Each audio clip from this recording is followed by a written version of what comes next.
And I think one of the best examples in ministry right now for me of this missional attitude and this idea of connecting with community is present in what we're doing now with what we are calling the shelter.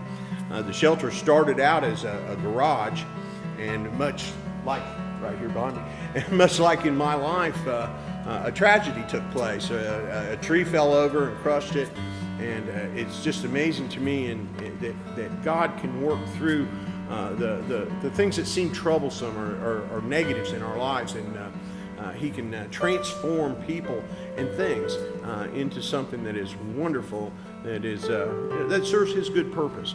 And that's what I think we're doing here. A tree fell on our garage, crushed it, and we from that had decided that we should build a shelter house, and we were going to build a small one. And the next thing I know, everybody in our church jumped on board, and the money came, and we received grant money, and the church gave donations and others. And now we've built this big, beautiful venue, and this is a community venue. The idea is that it's a place for people to connect from our community, where they can meet in a safe place and have a positive message, and they can have good fellowship. And it's just a way of bringing the community together. And I think that's important. And I think that's really part of what Wesley's idea of connection and mission is all about. People here believe in God, and they believe in Jesus. Some of them are just disillusioned with the church.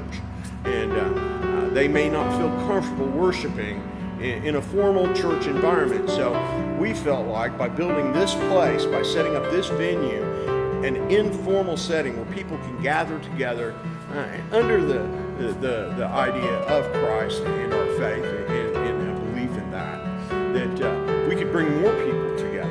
And you know, metaphorically speaking, you know, the tree falling on a building and what seemed to be a tragic event turning into something good. You know, this has been played out over and over, you know, in my life. And you know, when I think of what we could possibly do here, the relationships that are going to be built with people, friends, and with God, it does nothing but excites me. I'm excited about what God is doing. The idea originally came from my wife. I ran with it. But you can look at these pillars, and this represents the people in my congregation that believed in the same dream, the same plan for mission, the same connectional idea that I had. And we have been supported by them in much the same way. All these different pillars support this beautiful structure.